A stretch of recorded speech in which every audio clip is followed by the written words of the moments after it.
গত সপ্তাহের শেষ দিনের লেনদেন আর সূচকের ইতিবাচক ধারার মধ্যেই আরও একটি সপ্তাহ পার করল দেশের প্রধান পুঁজিবাজার ঢাকা স্টক এক্সচেঞ্জ ডিএসই।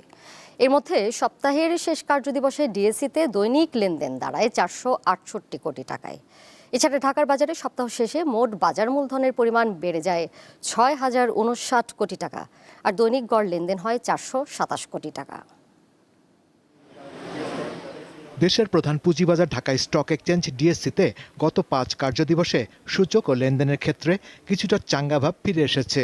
সপ্তাহ শেষে ডিএসসিতে গড় লেনদেন গিয়ে ঠেকে 427 কোটি টাকায়। এর সাথে সপ্তাহ শেষে মোট বাজার মূলধনের পরিমাণ বেড়ে হয় 7,05,343 কোটি টাকায়।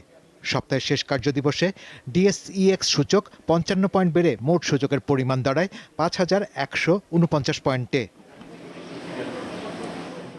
সব মিলিয়ে ঢাকার শেয়ার বাজারে সপ্তাহের শুরুর দিকে সূচকের নেতিবাচক ধারা থাকলেও শেষ দিকে ঘুরে দাঁড়ায়।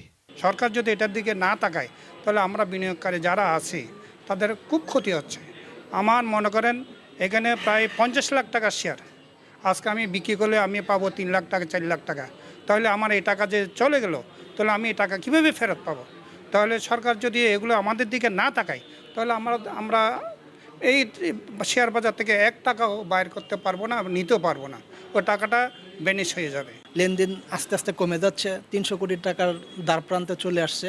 আমরা মনে করি যে ক্ষুদ্র বিনিয়োগকারীদেরকে বাঁচাতে হলে এই মার্কেটকে মানে কর্তৃপক্ষ যারা আছে তারা ভালো করতে হবে। এখানে যেই বায়ারও নাই সেলারও নাই। পুরো সপ্তাহ জুড়ে নানা ধরনের গুজব আর মার্জিন রুলের পরিবর্তন নিয়ে বিনিয়োগকারীদের মাঝে এক ধরনের শঙ্কা কাজ করেছে। লোক ভয় পেয়ে ইনভেস্ট করতেছে না, গুঞ্জন শুই না মানুষে সব শেয়ার বিক্রি করে দিয়ে চলে যাইতেছে।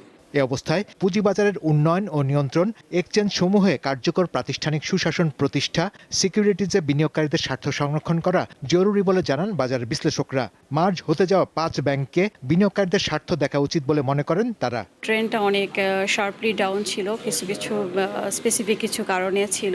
যদি আমি সেক্টর ওয়াইজ বলি, সেখানে ব্যাংকিং অ্যান্ড ফিনান্সিয়াল সেক্টরে ছিল মার্জার ইস্যুতে এবং ডিলিস্টিং ইস্যুতে একটা স্ট্রেস ছিল কিছু কিছু কোম্পানির মধ্যে।